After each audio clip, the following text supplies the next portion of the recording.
Hello and welcome back to the Stronger Than Steel podcast. My name is John Keir, and joining me as always is my co-host from Long Island, Austin Davidson. Heyo! It's Season 2, Episode 38, Austin. Broadcasting from Long Island myself, Austin and I met at Buffalo Wild Wings on Sunday, and we had a great time watching the end of the 1 o'clock games and watching, of course, the Steelers and Chiefs prime time. Well, not prime time, but 4:25 game. The game of the week on CBS. It was a lot of fun. Check out our Instagram page. We got our first picture of the two of us together in matching Steeler uniforms, no less. But obviously, the bigger story here is that the Steelers are now 4-2 after knocking off the last undefeated team in the NFL and the Chiefs, 19-13. What were your quick takeaways from this victory, Austin? This is a good win against the best team in the NFL. It proves that the Steelers are Super Bowl contenders still. I like that. Offense needs something to get jump-started still. I don't know what it is, but they're underperforming as a unit, as a whole. That's nitpicky because as we get into it later, I thought they did well, but 19 points is still a little low for this unit. And then Bell and Brown are carrying this team, and I'm okay with this. So what were your quick takeaways from this game? Steelers fans, including myself, are never satisfied. Beating a 5-0 team, the only remaining undefeated team left in the NFL on the road, no less, is a major accomplishment for any team, especially one that looked like it was dead in the water like the Steelers were last week. The offense, nitpicking maybe a little bit, but they didn't finish enough drives yesterday, and the Chiefs were nearly doubled as far as their total yardage output, and most of their yards came late in the game. The Steelers' offense had plenty of chances to put the game away, but they obviously didn't clinch it until the very end. So they still have work to do. And outside of that, I could be in the minority here, but I think Ben Roethlisberger might have played his best game of the year and can still actually play a lot better.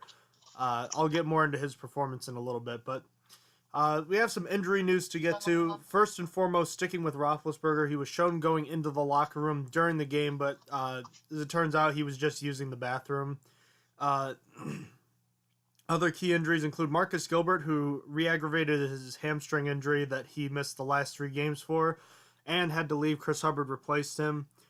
So we're obviously pretty concerned about that. Vince Williams, who had probably the game of his life, left in the fourth quarter with a hip injury, but later tweeted that he was okay, but only his pride was hurt after taking a vicious stiff arm from Kareem Hunt. But I'd say Austin and I looked at Williams both of his sacks, and he ran over Hunt on both of those plays. So we're going to give Vince Williams the win in this war from yesterday's game by a score of 2-1. I think that would be pretty fair. Yeah, I think so. He literally toppled him over. So Kareem Hunt got one on him, but it doesn't matter that he only got one when Vince Williams got 2. And if you're looking at the tiebreaker, Kareem Hunt had 21 rushing yards. So we'll give Vince Williams a slight edge there. So good for him. Now the offense, as we just mentioned, maybe not their best performance, but you consider the scenario. And you consider that the Chiefs hadn't lost since the last time the Steelers had played them back in January. I don't know. What do you think? There were some good things you saw, some things you didn't like to see, but it looked a lot similar to the playoff game, don't you think? I really do. It was a similar score, too. The playoff game finished 18-16, for those that don't remember. And this one finished 19-13. Pretty close, low scoring. I mean, this one actually had a touchdown in it, but still around the same score. But this was an overall good game by the offense. Both Bell and Brown had huge games, and Roethlisberger did decently. But my favorite thing about this game was that it was called well in terms of in terms of plays. There was balance, and it wasn't just Ben forcing the ball, which allowed the offense to thrive. Which also helped this offense was the offensive line having a great game. They only gave up 1 sack, and it was really a blunder because Bell chipped D Ford and spun him around Villanueva, giving him a path to Roethlisberger. So I think Villanueva had it covered, and then Bell accidentally threw it off. He did what he was supposed to do. It just, I guess they weren't D Ford to spun around Villanueva. The chip block really kind of threw him off. But anyway, that's it. B.J. Finney had 1 penalty, but otherwise impressed. And in fact, the run blocking was probably at its best in this game. And it was even successful when Chris Hubbard came in for Marcus Gilbert. Like I said, not a lot of points, but I'm completely happy with this performance. With Red Zone offense just needing to improve, this team could be dangerous.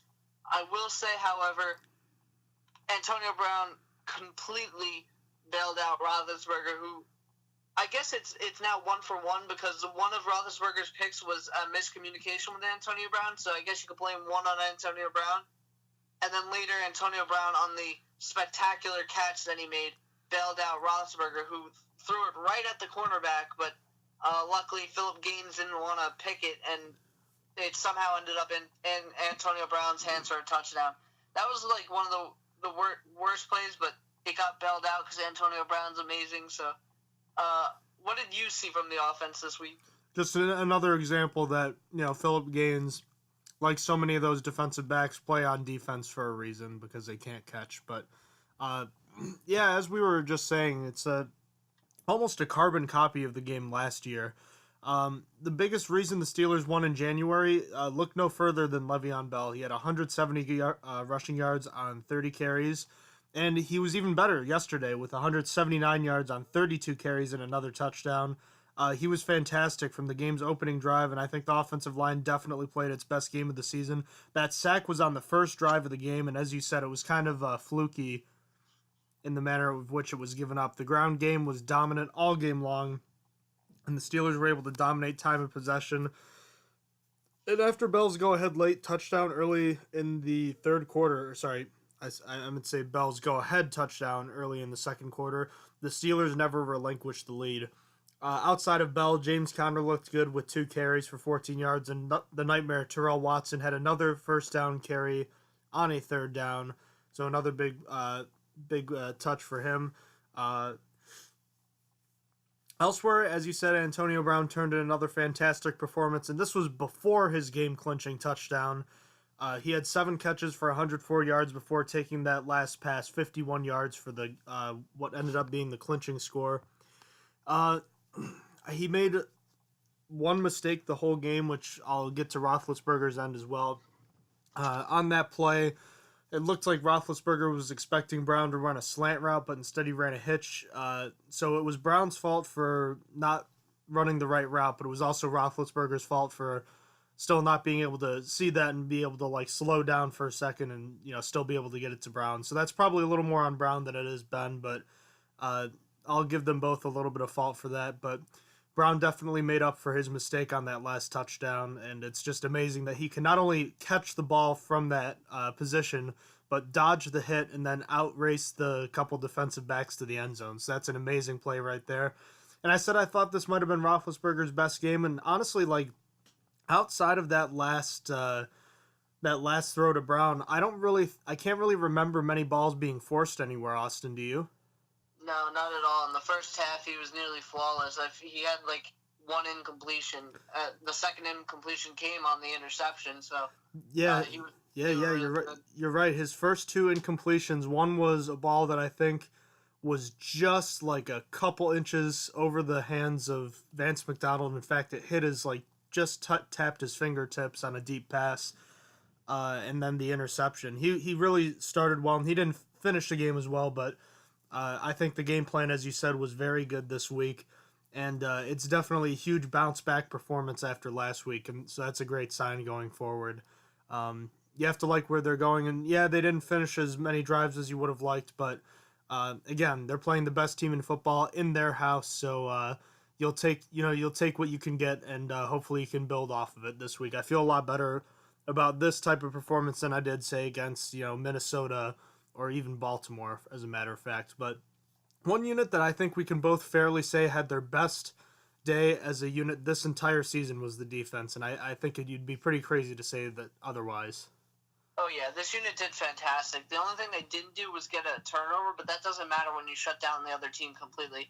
Going into the half, Kansas City had 6 yards on offense, and Kareem Hunt had rushed for negative yards. That in itself was incredible. Like I said, no one was able to shut down Kareem Hunt in the rushing game this year. And in my opinion, the Steelers did it. He only had 9 carries for 21 yards. That's only 2.3 yards a carry. However, he didn't get shut down in the passing game, getting 5 receptions for 87 yards. But in good news, that was the Chiefs' number 1 receiver.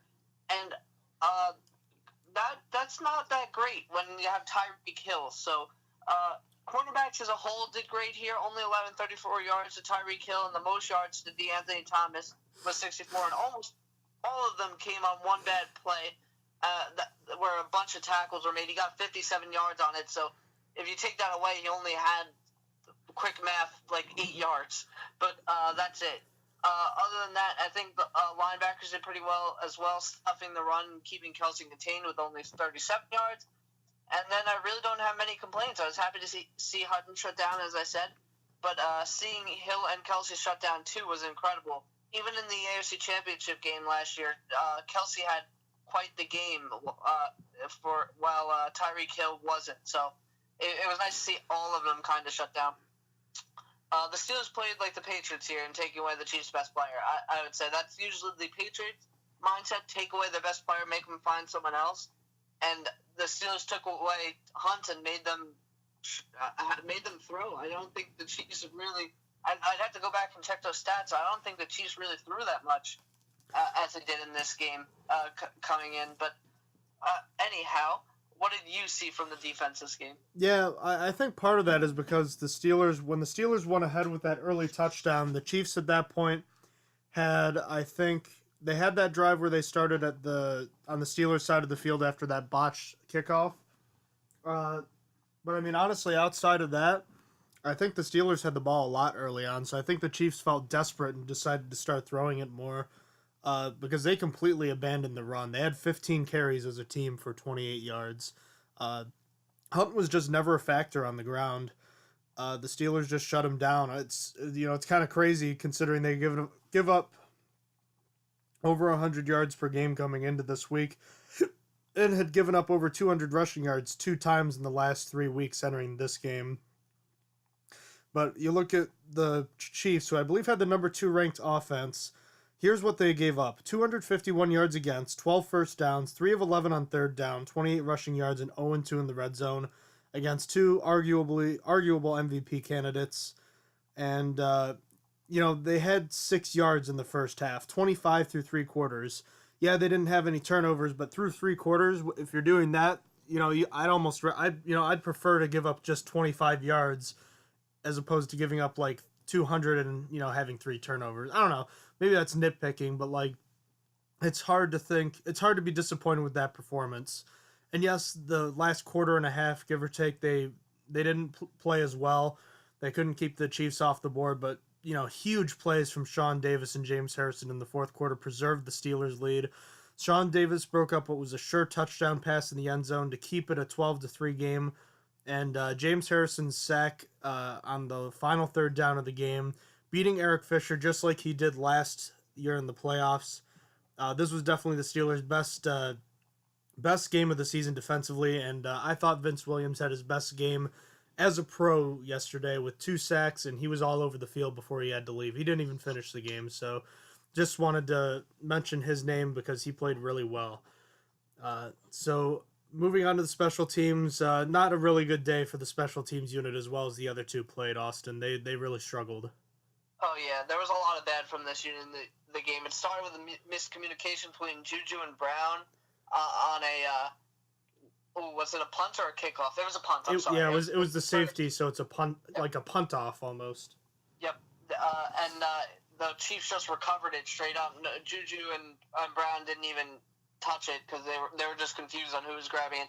Then the Chiefs had a bunch of good returns. In fact, Akeem Hunt, not Kareem, Akeem, had 2 kickoff returns for 46 yards, and Tyreek Hill had 3 punt returns for 39 yards. Then Brown fumbled the punt, but luckily recovered. It was just not good all in all. It's just a very poor performance for them, who has actually been probably the most consistent group here. I felt like they started off as the best unit 2 weeks in a row with Anthony Chickalo in week 1 and then Tyler Matakevich the next week. So I think it's just a fluke, though. So anything else you have to say about special teams? At least on the stat sheet, the only player who performed well was Chris Boswell, who had 3 short kicks in total if you include his 2 extra points and a 24-yard field goal. So he didn't have to do much. Jordan Berry's final numbers look okay, but that's because he had a huge final punt, which ended up being returned 32 yards by Tyreek Hill. You take that punt away, and Barry's only averaging about 36 yards a kick. And I know a lot of that's because they wanted to keep the ball out of Tyreek Hill's hands, but he also didn't have his best day, so I just wanted to throw that out there. Also, Antonio Brown just doesn't look comfortable at all returning kicks, so if they activated Eli Rogers and he wasn't playing on offense, I really don't know why he wasn't returning punts there, so I think we should see him back there right away. Do you agree? Oh, yeah. I think Eli Rogers should just get his chance back. I mean, Brown fumbled. The reason why Rogers was taken off because he wasn't really making plays, and then he fumbled. That was really what killed that. I feel like he should get another chance at this point. I feel like Brown hasn't really done anything spectacular. I mean, I feel maybe a few more yards from the returns, but is that really worth it? I don't know. He was averaging like 5 yards a game, for 5 yards of return, coming into this week. So like, I don't know. I didn't think it was that good, but that's I don't know. That's just me. What are your unit grades? Let's start with the offense. I gave the offense a B minus. What did you give them? I also gave them a B minus. You know, as we said, you know, they did okay, but you know, not fantastic either. They should have finished several other drives. Beyond that, moving on to the defense, I gave them an A minus. Just because they I don't want to say they seemed overmatched, but they kind of struggled a little bit in the fourth quarter, and they needed a couple big plays to seal the win. Did you agree with me? I actually give the defense an A, only because I considered that, and then I remember Tyler Matakevich had to come in for the end of that, so I gave them a little bit of a pass because I was going to give them an A minus, but I think as a whole for the rest of the game they performed as an A. But moving forward to special teams got a D. I think that they really did awful this game. I feel like there are so many mistakes. They almost got a D minus. I bumped them up a tiny bit, and honestly, I'm looking at it and I feel like they deserve a D minus. But I'll stick with a D. What did you give special teams? I gave them a C minus. I didn't think it was the worst game in the world. They didn't give up any touchdowns, but I think you and I both agree that first play with Smith-Schuster and Brown really left a bad taste in our mouths. Oh yeah, that should have been a good that should have been a good drive for the Steelers right there. It was right after a safety that the backup center, I don't even know his name, let happen, and then the Steelers were about to get the ball back, and then it just went straight back to the Chiefs instead. It could have been more points, and it would have been nice, but yeah, yeah. Interesting how like that snap over the quarter over Alex Smith's head, we never really talked about it because it happened so fast, and then all of a sudden the Chiefs were immediately in scoring position like right away. So we didn't even have time to digest the safety before the Chiefs scored, before it looked like a baseball score rather than a football score at 3-2. Yeah, the Steelers bailed the Chiefs out. It could have been, the game could have been put away earlier had that one play gone differently, because the Steelers, they would have started pretty far up. I believe, what was that, like the 46th that the Chiefs recovered it or something? It was pretty far back, like you know what I'm saying? It was the Steelers 46 or something. I think it was close to there. You know, I'm watching the video right now. The punter is punting from his own 20-yard line. That's Dustin Colquitt. The ball lands at the 35-yard line and it's recovered at around the 33. Okay. Of the Steelers. I was off by 13 yards, and that's a big difference. But still, starting at the 33, you only got to go about 35 more yards to be in sort of field goal range. So that's not even like it's definitely not a touchback. Let's put it that way. Yeah, exactly. That's what I'm saying. Yeah. So beyond that, I wanted to get to our awards section. So we'll start with the big stop of the week, and this was probably my toughest pick of the season so far. There were two very valuable plays made by two individual defensive players. I'll start first with Sean Davis, who I did choose this week. At the start of the fourth quarter, the Chiefs were facing a 4th and 2 from the Steelers' 4-yard line. down 12-3. By the way, a curious decision by Andy Reid to go for it here, don't you think?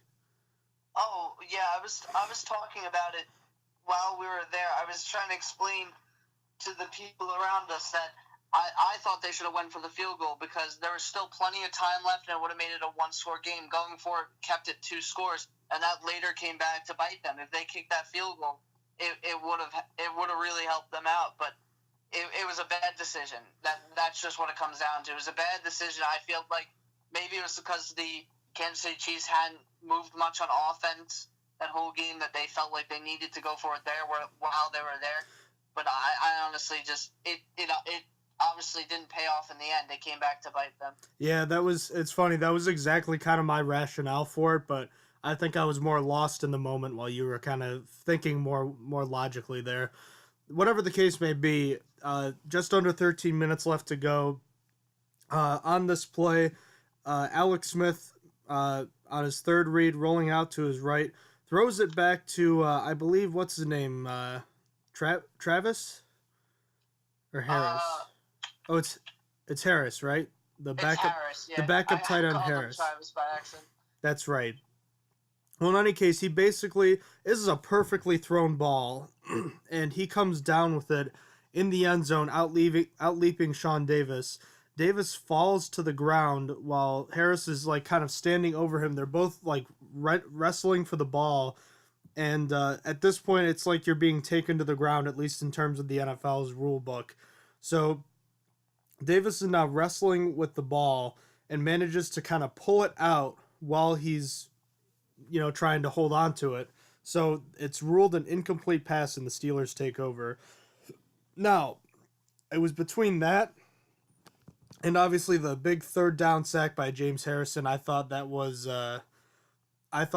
kind of, it's just vintage James Harrison right there. And it was really hard not to give this award to him, but I thought the play by Davis is literally stopping a touchdown where, as if Harrison doesn't get that sack there isn't a guarantee the Chiefs score there. I mean, it's more likely, yes, but I just think the breaking up the touchdown by Sean Davis, it literally takes the touchdown off the board. So he earns my Big Stop of the Week award this week. Who is the stronger than steel player of the week? For 191 scrimmage yards combined, 32 carries and 3 catches, Le'Veon Bell wins Player of the Week for literally carrying this team to victory in a spectacular performance, beating out Franco Harris for the most 150-plus yard games as a Steelers player. So congratulations to Le'Veon Bell for winning the Stronger Than Steel Player of the Week. What was his best play of the game? Le'Veon Bell's? Yeah. Honestly, this might sound ridiculous, but it was a play called back because of a holding penalty.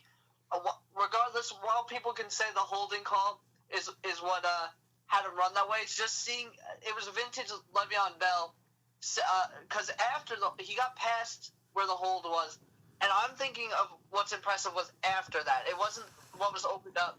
He literally darted through Marcus Peters and Martavis Bryant, just squeezes through them and just keeps running and then drags people at the end. So while the beginning of it was a hold, I believe that was B.J. Finney's hold. I honestly just saw vintage Le'Veon Bell going up after the hold, and that was my favorite play. Even though it came back, it didn't even count for the game because there was a penalty on it. But that was my favorite play from him, to be honest. Yeah, that was definitely a. I was asking because I wanted to see if that's what you were going to talk about. There were 3 defensive players in the backfield, and then he, everyone thinks he's, he's not super fast because he's so patient, but all of a sudden we see that quick acceleration and zoom, he's right past him. So that was a great play, and yeah, that was B.J. Finney's hold, but I think that just exemplifies just how talented he really is. So it's really nice to have a player like that on your team for sure. Our collaborative pick was pretty easy this week, Austin. It was Antonio Brown's incredible, ungodly touchdown to put the Steelers ahead for good. You want to talk a bit about that play? Honestly, only that Antonio Brown is a god, and he is literally the reason why wide receivers catch anything for the Steelers. He literally accounts for almost all the wide receivers. But he really, like I said earlier, he really bailed out Ben there. We're lucky that Philip Gaines did not just take it. I don't know. That was scary. It was in Philip Gaines' hands. I thought the game was about to be over. I was going to be upset and everything, but Brown took it and then just kept going.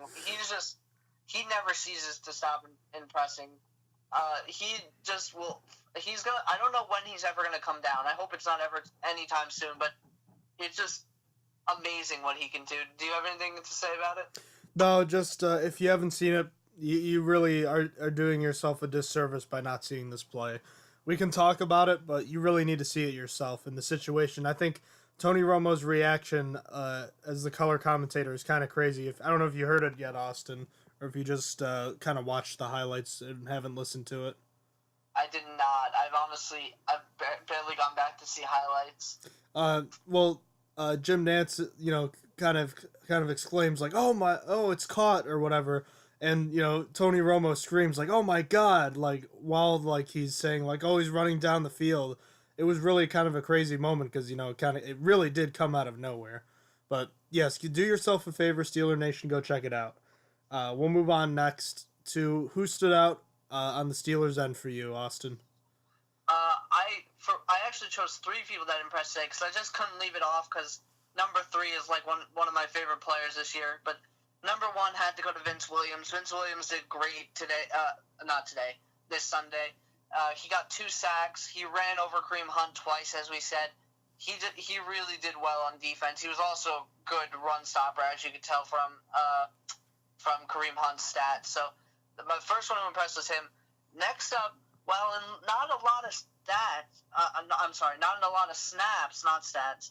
Roosevelt Nix as a run blocker. Roosevelt Nix literally ate Marcus Peters on a play, letting Le'Veon Bell get a big gain. It was just amazing to watch. He literally just ran into him and threw him backwards onto the ground. It was awesome. And Roosevelt Nix also had several other plays where he was good as a run blocker in front of Le'Veon Bell. I really appreciate Nix, even though he doesn't come in much. And then third, like I said, one of my favorite players this year is Mike Hilton. Mike Hilton, I feel like he had several good plays in this game. Namely, I think there's a pass breakup that he did a really good job on. But he has really become like a good starter. I feel like him and Joe Hayden right now are amazing, and Artie Burns is almost there, but him and Joe Hayden are really locking it down together. But anyway, who impressed for you? I also had 3 players, but I'm kind of linking 2 of these guys together, and that's Chris Hubbard and B.J. Finney, the offensive lineman reserves. Chris Hubbard had a pretty good day, honestly. I think it was his best game of the season, coming in relief after kind of getting ripped on by us the last couple weeks. I don't believe he gave up any significant pressure during the game.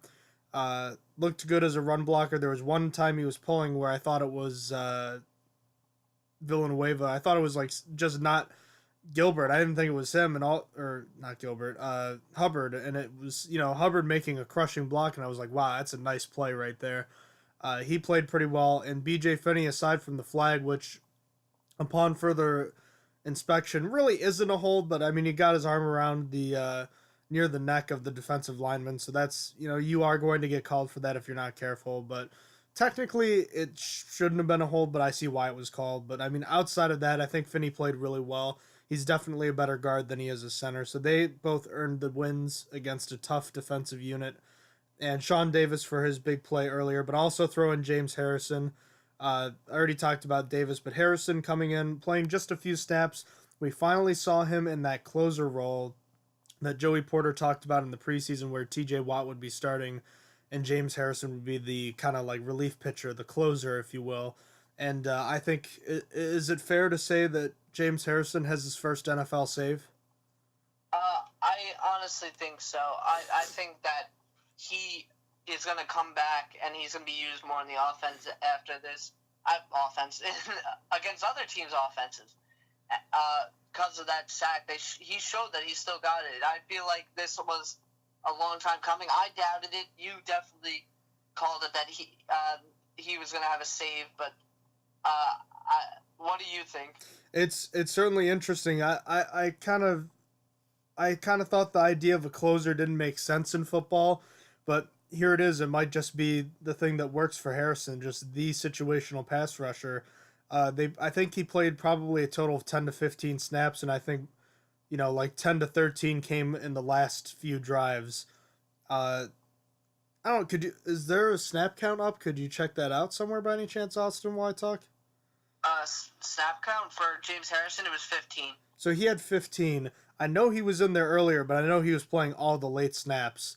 And that's kind of interesting because as long as they can keep him in there and loose, he just looks so much better against, Eric Fisher must have been a tired man, but, all of a sudden here comes the big time lifter, the guy who's, as you saw in that tweet after the game, the guy who's going to celebrate the win by power lifting the team bus. He's there and he wants it bad, and you definitely have to think that going up against of James Harrison, who's not tired at all, is not something an offensive lineman's going to want to face late in the game. So it's nice to see the closer role coming to fruition right now, and James Harrison with the big save on defense. But on the flip side, there were some people who disappointed. Um, I'll be honest with you right now. I'll mention one of them. It's Mike Mitchell, and we can talk more about the roughing the passer penalty. But I just felt like that play itself, that penalty led the Chiefs to kind of come back into it because all the Steelers needed there all the Steelers needed there was to get the ball back, and if they had scored any points following that, they would have probably easily clinched the game.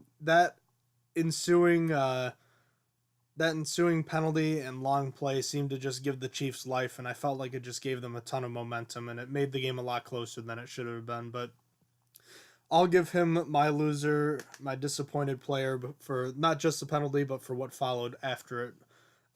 Beyond that, I also had Martavis Bryant on the offense, and we can talk about the trade talk later, but again, only 2 catches for 27 yards. Not a great day for Bryant. One of the catches, he looked pretty good, but you want to see him getting a little more involved, and that's not entirely his fault, but I didn't think he was doing that great either. What about you, Austin? Who disappointed on your end? My number one was first one was Jesse James. He wasn't targeted in this game. I don't even remember seeing him, not in run blocking, not at all. So that was just disappointing. When you don't see a player out at all that was started the season so well, it's just kind of disappointing. And then moving on to number 2, I kind of struggled, and then I went back to look at some highlights and stuff, and I wanted to see what actually happened on the 57-yard touchdown. And one of the first things that happened was Artie Burns blew the coverage. So Artie Burns was my second disappointment. What happened was he was watching a man that was not his assignment. It was really stupid, actually, because there's a guy in the vicinity watching he wasn't in the flat. That's where DeAnthony Thomas got the ball, but he was close. He was closer than Artie Burns was. So maybe I'm the one that's wrong here. I'm picking on Artie Burns, where that was Artie Burns' assignment, and the linebacker was supposed to be in the middle right. But to me, it seemed like the linebacker was supposed to be on DeAnthony Thomas. No, I'm sorry. I'm completely messing this up. DeAnthony Thomas was not the one in the flat. There was someone else there, and that's who Artie Burns was looking at, and that's who I thought the linebacker should be covering him. But Artie Burns kept his eyes locked on him, and when Alex Smith faced that way, that's where Artie Burns assumed he was throwing. Artie Burns stood still, and then when the ball went over his head, he literally spun around and was already 5 yards behind DeAnthony Thomas. Then a whole bunch of missed tackles ensued, but overall it was Artie Burns' fault. I hope I didn't confuse everyone there, because I honestly just confused myself. I can help you clear that up, Austin, because yep. I was reading a couple articles and I watched a couple of the post-game interviews, and I'm watching the replay right now. Artie Burns was pointing and talking to Mike Hilton to basically tell him to move, because Mike Hilton was not in the right position, actually. But at that same point, while he was pointing to him, DeAnthony Thomas goes running by him. So Thomas goes running by him and scores the touchdown. Mike Hilton technically missed a tackle, but DeAnthony Thomas is a much faster man than Mike Hilton, so I think Hilton did all he could there. Burns missed a tackle too. Artie Burns did not have a tackle in this game. I'm going to mention that as well. But It's tough because they shut down the Chiefs receivers, both him and Joe Hayden, but Burns really messed up on that one. Even if he was trying to coach up Hilton, who's still newer to the offense. Um, so yeah, that's disappointing. Do you have any other concluding thoughts for this game, though? I just want to add something to Artie Burns. Through this game, Artie Burns still does not have a run stop. Every other cornerback on the team, a starting quarterback on the team, I'm sorry, has a tackle for a run stop. Artie Burns does not, with 0 tackles in this game. So, just wanted to add that. I think it's strange. I don't even think it's like he's shying away from it. Is it? I don't know. I just feel like he's missed tackles. It's how Artie Burns has started his career. He's missed a lot of tackles. You know what I saw from I forget who it was on Twitter. They said this, and I think this was a pretty good point. Burns usually plays pretty well, but when he plays bad, it's really bad. Yeah, I think I could agree with that. He usually, when it crashes, it burns. So Yeah, seriously. Like the Dallas game last year, he played pretty well like most of last season and this season so far, but like that bad game against Dallas, Des Bryant cooked him all game. So we can move on to some Steelers news. The big Steelers news obviously has been Martavis Bryant has reportedly, as of a few weeks ago, he said that he was unhappy with his involvement in the Steelers offense, and he requested a trade, which means this would have happened probably at the very least, at the latest, week 3 against the Bears. So this is kind of strange, Austin, but it looks like the Steelers have no intention of trading him. He will be under contract with the Steelers through the 2018 season. So what do you make of all this? Like, what's going on? Why is this happening? And is he going to get traded? the Steelers can't go a week drama-free, even after they beat the best team in the NFL by record-wise. There had to be drama right after the game. It seemed as though Martavis Bryant literally just got out of the game and requested a trade. That was later clarified that Martavis Bryant actually asked for a trade weeks ago, but then it was clarified that he didn't ask at all, and it's just confusing. You never know the truth. It was reported by the same guy that reported that Ben Roethlisberger wanted to be traded after the 2013 season, so take that as you will. Martavis Bryant and a bunch of teammates afterwards agreed that this was false, like that this never happened. The one thing that really messed it up was Martavis Bryant's girlfriend or wife, I don't know which one. Wait, which one? Do you mean which one, or like sorry. What her label is? See, there's Martavis Bryant only has one woman, hopefully. But whatever she is, and tweeted that it made sense. I can't do the tweet quote for quote because I don't actually have it. It got deleted soon after, but she's like, "This makes sense. You're not using him correctly. You're not letting him prosper and succeed." And that I saw, and that pissed me off. I was like, Martavis Bryant has been suspended now 2 seasons in a row for most of the season. Like, the Steelers are giving him another shot. Like, it takes a while to get there. That was later deleted. I think she realized how messed up she was. She got several tweets from angry Steelers fans after that. But that's what really messed it up, because the girlfriend backed it up. She backed it up like this was actually a thing that happened. So it's hard to believe that Martavis Bryant never asked, but at least he didn't ask this week, I think. I don't know. What do you make of the situation? It's annoying that we have to talk about stuff like this, and I'll put it this way, at least he's saying all the right things. But as far as like if he actually wants to get traded, he's not going to get traded. The Steelers would be crazy to trade this guy right now with all the potential. Yeah, he hasn't lived up to it this year, but even if he does get a little bit better this season, he offers so much more, and we all know that. So I think that there's still a good chance that he has something left to give for this team. And I think it'd be foolhardy for the Steelers to just trade him away. And, who knows what could happen in a year. Something might change in a year, and he might change his mind, assuming this is true. But I think he's not going to get traded this year. So anything beyond that, you'd kind of just have to take it on a year-by-year basis, if that, maybe even a month-by-month basis. So It's disappointing. We're going to hear a lot about it for the next few weeks and months now, but, such appears to be commonplace with Steelers football now, as sad as that is. But that's a topic for another time. Another topic that is interesting to note, we talked about Mike Mitchell. I believe it was a 37-yard pass to Kareem Hunt, added in a 15-yard penalty for roughing the passer. Alex Smith hit below the legs by Mike Mitchell. I'm trying to find the replay here, Austin. We both made a point of watching this replay several times. Here it is. I'm pulling it up now. But yeah, Alex Smith escapes Mike Mitchell the first time, then he dumps it off, gets kind of a push from behind by Anthony Chicklow, a little bit of a push, and he goes into Smith's ankles, it looks like. So I think it's pretty clear a fine's coming here, Austin, but to me the real question is this a suspension-worthy hit? Well, I just want to start off by saying Mike Mitchell's going to be losing a lot of money on this game. He's also likely going to be getting a fine for a helmet-to-helmet contact on a defenseless receiver as well, as well as the targeting for the hit on Alex Smith. So I don't think he's going to be suspended, and here's why. In the video, it's clear that he gets a small shove from Chicklow in the back as he was going full speeds towards Alex Smith. And a lot of people that are saying that shove was nothing, and to those people I say, you have never been shoved forward while going full speed. Sorry to take this away from football, but for context, about 8 years ago, the same thing happened to me. I was running forward at full speed and just got a small shove from behind while running full speed. That was enough to get me to literally do a flip by throwing off my center of balance and break my collarbone. It was a tiny touch from someone from behind that just came up faster than me.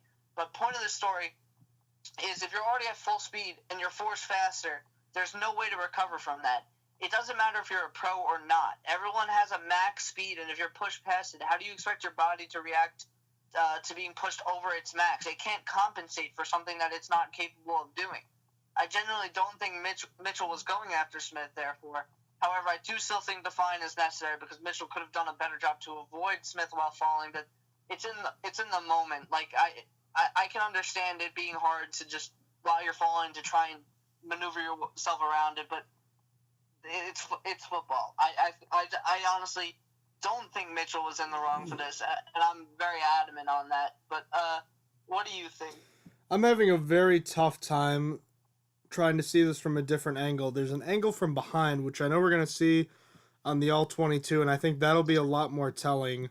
It looks more and more like he's that push is impacting him more on the shot from behind. But the shot you and I were looking at from before, where it looks like at first the push doesn't do anything. I'm just kind of watching this on repeat now. I definitely think he could have done a much better job of trying to avoid Alex Smith there, because it almost looks blatant that he's going right after his ankles there. It's just tough with all the bodies in the way, but I'll put it this way. Because of his history, this it's a bad look. Whether or not it actually was intentional or not, it's a very bad look because of his history. So I can guarantee you a fine is coming. As far as the suspension goes, I think he'll be able to get away from it this week, but I don't if something like this happens again, I think you could suspect the suspension will be coming. I don't know, I wish I could watch that camera angle in slow motion here. It's really tough to kind of see with all the bodies in the way. Have you been watching it still? I've watched it several times now, and all I see as soon as Chicklow puts his hand on the shoulder shifts forward, and he starts to lose his center of balance. So that's what I've seen every time I've replayed it. Chicklow is trash. Chicklow is trash. He comes in and then screws everything up, and now it's Mike Mitchell's fault. Well, in any case, it'll be I really just want to see how it looks on the All-22 before I say anything else, because I was pretty adamant at first that this was seriously a Mike Mitchell thing, but the more and more I see it, the more I think it's not even the original angle. It's the second.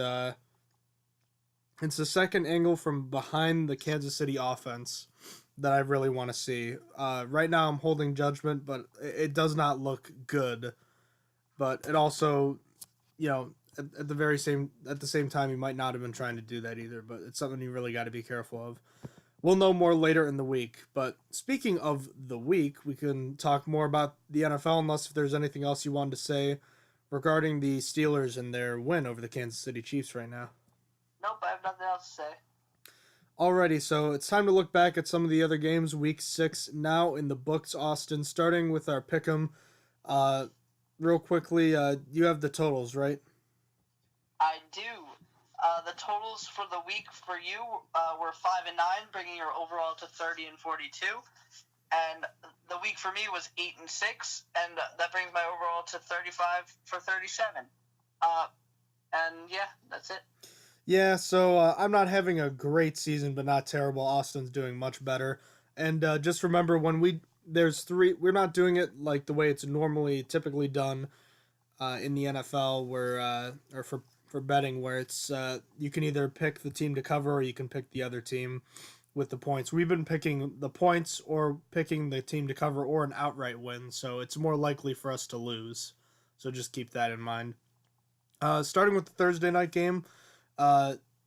Did I make a pick, Austin? I didn't remember making a pick, but I did. You did not. I tried adding you on Twitter. I guess you missed it. Yeah, it's weird. Sometimes I don't get notifications, but Austin made the pick by picking the Eagles to win on the road on Thursday Night Football, and they did. They're 5-1 now, tied for the best record in the league. Austin and I both failed with the Falcons, who were 12.5-point favorites at home to the Dolphins, and they lost. They lost 20-17 to Jay Cutler and the Dolphins. That was disgusting. We both missed the Packers covering by 3 points at Minnesota, but then again, nobody expected Aaron Rodgers to break his collarbone. Austin with a big, kind of a interesting win here with the Saints. He picked the Saints to cover.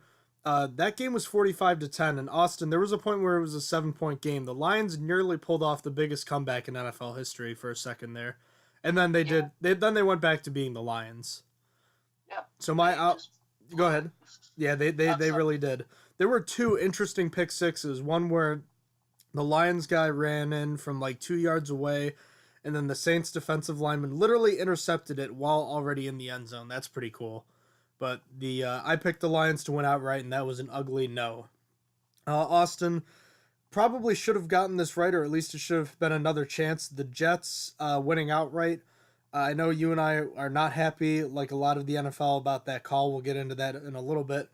But the Patriots did win by less than 9, though, so I got that one right. Austin and I were both pretty confident that the Niners were going to keep it close. Against the Redskins, who are 11-point favorites. And they did. It was 26-24, CJ Beathard coming in for an ineffective Brian Hoyer.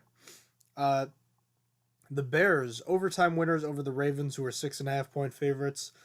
Austin saying that the Bears would win, and he was right. I was just imagining the Ravens were going to make it even worse that the Steelers lost to the Bears, but the Ravens are trash. So they lost. Browns at Texans, I think you and I both thought this was probably the easiest pick. The Browns are a horrible football team again, and lost big time. Kevin Hogan, 3 interceptions, a 28th quarterback to start for the Browns since 1999. Yeah, that franchise is still a mess. Bucks at Cardinals. What a strange game that was. A tale of 2 halves. Adrian Peterson, Carson Palmer, Larry Fitzgerald all over for the Cardinals, up 33-7 at halftime. Jameis Winston goes out with an injury. And in comes Ryan Fitzpatrick, who makes it, what was it? I don't have the final score here. Now I do.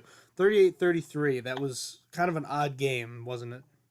Yeah, Ryan Fitzpatrick almost led the Bucks back, but it wasn't enough to compensate for Adrian Peterson and Larry Fitzgerald's big numbers. So yeah, Fitzpatrick is definitely an interesting guy there.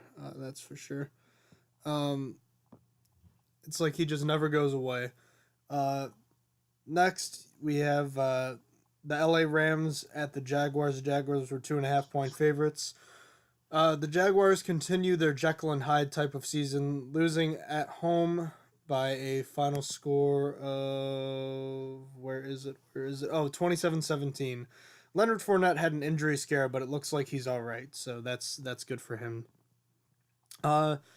We never got a line score for the Raiders Chargers game. Was there one? Not that I knew of. I just assumed that I probably got it because I guarantee the Raiders were predicted to win, and I took the Chargers outright. So Indeed, and I took the Raiders to win, so obviously that doesn't matter. Giants at Broncos, definitely the biggest surprise of the. Maybe not the biggest surprise because of the Falcons. The biggest surprise, in interconference. Nope, that game was interconference too. Poor Dom. I'll just say that. Poor Dom. The Broncos played a horrible game against the winless Giants, who won their first game of the year without any receivers. I think they played the game with just ghosts outside. And Evan Ingram looked really good, though. At least he woke up this season. Honestly, but you know what was scary about that?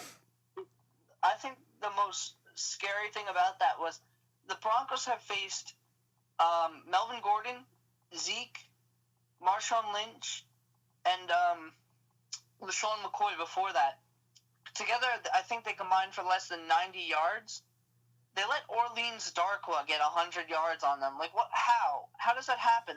Ezekiel Elliott had like 8 yards on them. It just doesn't make sense. Like, that is like the definition of playing down to your opponent. It was an easy win. All they had to do was stop the run. It just confuses me so much. I look at it, it just makes me mad. It's like, why did that happen? Proof that the Steelers aren't the only team to play down to their opponent, even though the Steelers still trash. Yeah. Still when they do that. So another interesting week of NFL football, and we've still learned nothing about what teams are actually good and how good they are. The Steelers are back up amongst the AFC's elite team. They're now the number 2 seed if the playoffs were to start today, behind only the Chiefs. The Patriots are back in front in the AFC East, and they've looked terrible by their standards too. It's really just all wide open right now. There's the Aaron Rodgers injury, which we'll get to in a moment. That throws things even more haywire. We have no idea what's going to go on. There's still 10 weeks left in the regular season. There's a lot to figure out beforehand. So we'll get to all that. But Week 7 kicks off on Thursday. The very same Chiefs are off in Oakland facing a team that was 2-0, but are now 2-4. And after a loss to the Chargers, they're really reeling. A loss to the Chiefs here would probably all but end their hopes at a division title, meaning they'd only be looking at a wild card, which would be really disappointing for a team many picked to be the Patriots' best competition in the AFC. Including me.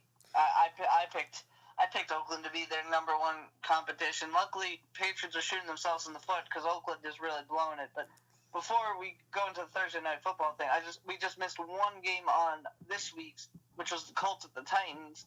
And I picked the Colts to win 30-24, which was wrong, and you picked the Titans to win by 35-10, which covered. So that's all I wanted to say. But back to Thursday night football for next week.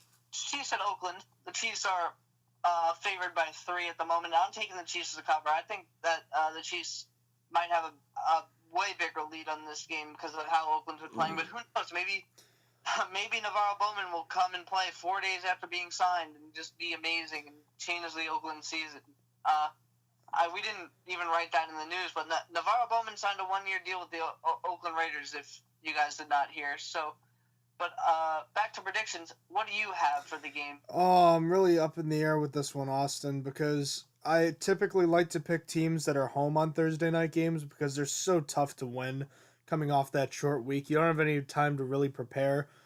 But it is a divisional game, so your chances are better because you likely know the team.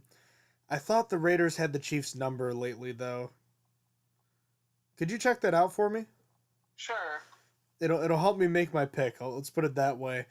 Because, I'm tempted to say the Raiders should win at home, but at the same time, and, the Chiefs should, might be hitting a funk, but at the same time, there's also a strong chance they'll rebound too, right? I feel like there's a pretty good chance. But going back to last year, the Kansas City Chiefs, no Oh no. In the last 8 games, the Chiefs have won 7 out of the 8. So Okay, then. I think that makes it a lot easier. I'll pick the Chiefs to cover. the Chiefs have the Raiders numbers before then, and the last time the Raiders won back-to-back was in the 2012 season where they won both. Well, so that is the last time they actually won back-to-back ones. That year the Chiefs had the number 1 pick, which they used on Eric Fisher. They went 2-14. Yep. So, and the last time that the Raiders actually won was in 2014, where they won 24-20.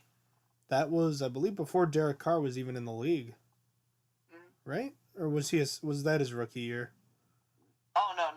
Derek Carr was in the league at that point. I think that was his rookie year. He's really been around that long. I think so. Wow. You know what? I think you're right. Yeah. Wow. In any case, yeah, we'll both take the Chiefs to cover there. But the news everybody is talking about, Austin. Anthony Barr hits Aaron Rodgers and drives him into the ground. He breaks his collarbone. And after undergoing surgery today, is expected to miss the season, but I guess there's still an outside chance he returns at the end. But I mean, geez, this is a crushing blow for an NFC contender, and honestly, it kind of blows the rest of the NFC wide open, wouldn't you say? Or at the very least, it's not going to be a traditional powerhouse standing at the top of the NFC, most likely. Yeah, I don't really think there's a powerhouse, but I think there's a clear favorite. I think Eagles are clear favorites now, with the Packers probably out of this. I think the Packers need to make the playoffs for Rodgers to return, more than likely. I think he'd be back for the wild card round. But that's also an approximation. We don't really know when he will come back. But other than that, Falcons have lost 2 at home to both Bills and now the Dolphins. They were up 17-0 on the Dolphins, and the Dolphins have not had any offense all year, so that was just awful. So I just don't know what to think about them. I think I want to give up on the Falcons. It was an odd stat. I was up late last night. I was just kind of looking through stats and things and just thinking about the NFL and stuff. And one of the stats that stands out to me is since 2002, there's been a different winner of the NFC South every year. It's never been the same one 2 years in a row since 2002. And currently, the Falcons are out of the playoffs. So if the season were to end today, both the Panthers and Saints would be in there, but the Falcons would not. So everything in me just thinks that the NFC South, like little curse thing, I wouldn't even call it a curse. It's just someone else wins every year. Someone else is going to win this division. I don't know. I feel like I should give up on the Falcons. But moving on, I think Rams are sleepers after that, who are performing at a high level. Other than that, I don't have much belief in the rest of the NFC. I personally don't think the Panthers, Saints, or Vikings are that good, and those are the current teams in the playoffs as of Week 6. That would be if the season ended today. That's a little bit ridiculous. So it'll change in the future, but for now. Then on the outside looking in, anyone listening knows I hate the Seahawks. I just absolutely think they're always overrated, and I just don't think they're that good of a team. They have no offensive line, and that's about it. The Lions don't look so great. They need a tackle so bad. Greg Robinson is so bad. They need someone else.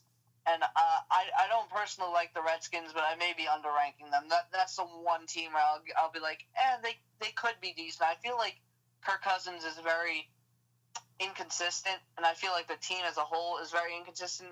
But when Josh Norman comes back, they might be better. But they also just lost Jonathan Allen to a Lisfranc injury, and he's going to be out for a month. Who was their the number 5 overall pick or something like that? Wherever the Redskins picked, he was probably the one of the top ranked tackles. But everyone else is bad after that, especially the Cowboys. Without Zeke, they're nothing. If Zeke is suspended, the Cowboys are literally probably in the top 10 worst teams because they've just been really, really bad this year. So it just really looks like the Eagles and Rams to sum up. What do you make of the whole NFC at the moment? Well, I've been looking at the standings since you started here. There's outside of the Eagles, who are 5-1, and the Niners and Giants, who are 0-6 and 1-5 respectively, every other team in the conference is within 2 games of each other. Um, Everyone, it seems like, is really close, and outside of the Eagles, like you said, no one's really distanced themselves. In the East, the Eagles are clearly the favorites, but the Redskins and Cowboys seem like mediocre, meddling teams, or middling teams rather. But I don't know. Neither of them are very inspiring. No one in the NFC North is inspiring right now. The Packers are 4-2, but we know they're likely done. The Vikings could emerge as the favorite there. I thought Detroit was the best team in that division, but the last couple weeks they've been really bad. Uh, the South seems just phony to me. You know, the Atlanta Falcons have scored 121 points, which is just 3 more than the Buccaneers, which would be worst in that division. So their offense has been sorely lacking on that end, and they've given up 109, which is best in that division. So their problems have been on offense at the very least, is what it's looking like right now. Sounds familiar. Yeah, kind of strange how you'd expect it. Maybe the Falcons are mirroring the Steelers this year. Uh, they were on a bye week this week. Um, Elsewhere, the Saints, Bucks, the Panthers aren't that inspiring. The Rams look pretty cool. Uh, the Cardinals are somehow 3-3 despite having a minus 39 point differential, which is the worst in the conference, minus the Bears. Yes, worse than the Giants too. So that's interesting. The Seahawks, I think, are not a good team. It's honestly like the only team I could say I'm pretty confident in is the Eagles to make the playoffs right now. Like if I had to put a percent on them, they're the only team I have over like 70%. It's tough. I honestly have to agree with you, but there's one thing that I forgot. I even wrote on the our news script a little bit later, but Minnesota could possibly make a run here. And when I was thinking, I was like, oh, Case Keenum can't do nothing. But then I forgot that Teddy Bridgewater is actually set to practice on Wednesday. He's coming back. And Bridgewater was actually doing pretty well for the Vikings when he was playing.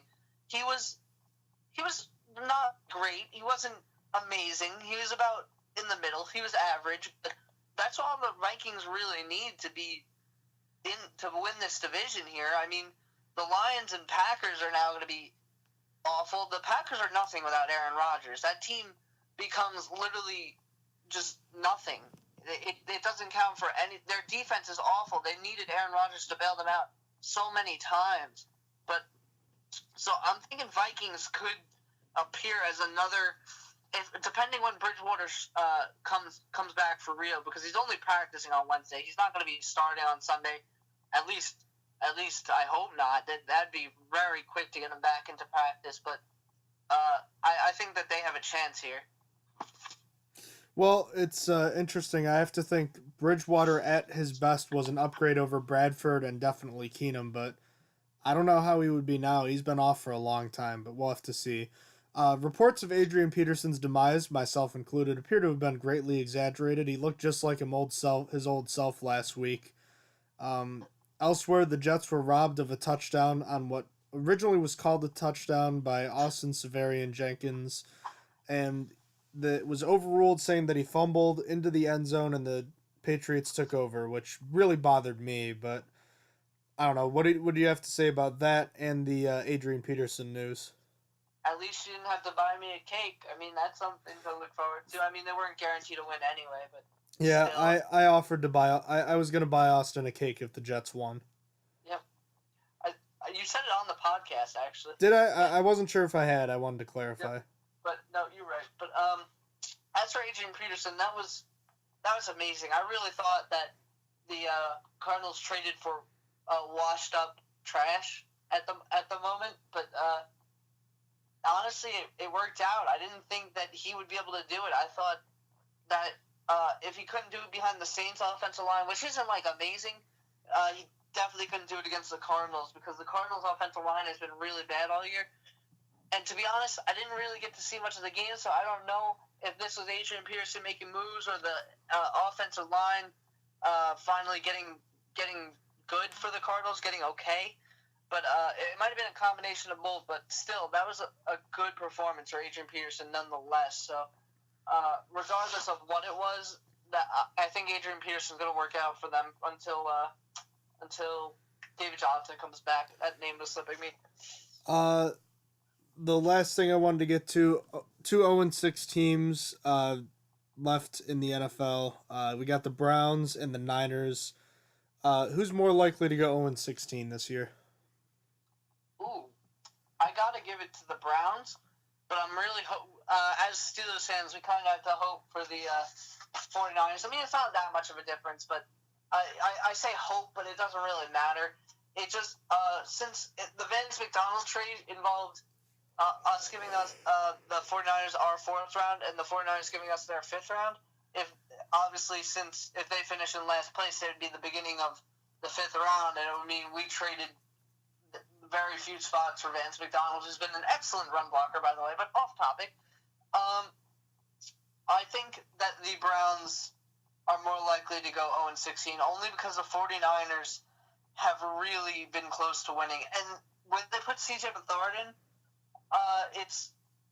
the game got close again. It got close at the end, but I mean they couldn't finish it out. But you got to think if CJ started the game, that they could have actually won that one out. So I think the Browns, they don't have a quarterback. They don't have someone to say, okay, you could start and try to do better than the other one anymore, because they just tried putting Kevin Hogan in, and he threw 3 interceptions, and it was I'd say worse than Deshaun Kaiser. And now they pissed off Deshaun Kaiser, so they're just not doing good. They're just not doing good as an organization per usual. So I could see them going 0-16. What do you think? I'm just counting this up right now. They've lost 6 games now. You take away the loss to the Panthers in week 1, they lost 23-3. Let me count this up here. They've lost their last 5 games by a combined 15 points. Combined. They lost by 3 to the Seahawks, 2 to the Rams, 3 to the Cardinals in overtime, 3 to the Colts in overtime, and 2 yesterday. So they're right there, and they've only played 2 games at home. So I have to think that they have a win coming. They're playing the struggling Cowboys before they're in Philly, hosting the Cardinals, and then they're hosting the Giants before a bye week and hosting Seattle. So I have to think there might even be 2 or 3 wins there, but the Browns are terrible, so I'll just say it and leave it at that. We know that. The Steelers are going to be back home next week, taking on the recently upstart Bengals, who are coming off a bye, meaning the Steelers could actually have their hands full on Sunday, Austin. That would be true. We'll get to you guys more on Friday when we do our next podcast and we preview that game, but it's going to be a good one. It's a division matchup. It's always heated because Vontaze Burfict is on the other team, so it's not going to be a pretty game. Yeah, you never know what's going to be coming with them. And the Steelers reasserted a lead in the AFC North thanks to the Ravens losing in overtime to the Bears. So now the Steelers can share their misery of losing to the Bears with another AFC North rival. So there's that in Austin. If there's anything else you wanted to say, feel free to bring it up. I'm falling asleep here. It's late. It's actually early on a Tuesday morning, so I'm ready to go to bed. Yeah, I think we're done here. I don't have anything else to add. We'll definitely get to some more later in the week for you guys. Kind of crazy that we're about a third of the way through the NFL season, and just remember the knee-jerk reactions from last week. Keep that in perspective this week. The Steelers are not going to the Super Bowl necessarily because they beat the best team in the NFL. But, there are encouraging signs, and it's, there's still a long way to go. So game by game. So it's on to Cincinnati this week. So feel free to check out our website, strongerthansteelnfl.blogspot.com. We're on various social media pages. You can find them all on our website. We're on Instagram, Twitter, and Facebook, so check it all out there. And feel free to email us at strongerthansteelpodcast@gmail.com. Austin, thank you again for joining me. Just wanted to also say thank you for coming out with Dom, your buddy, and meeting me and Gina at Buffalo Wild Wings. We had a fantastic time yesterday. Always great to see you, and got to see Austin's Austin's house, see where he does his podcast from, and it was nice to meet your family. You're a great friend, you know. Yeah, man. You too. All right, thank you. All right, until next time, Steeler Nation. Have a good night. Have a good night.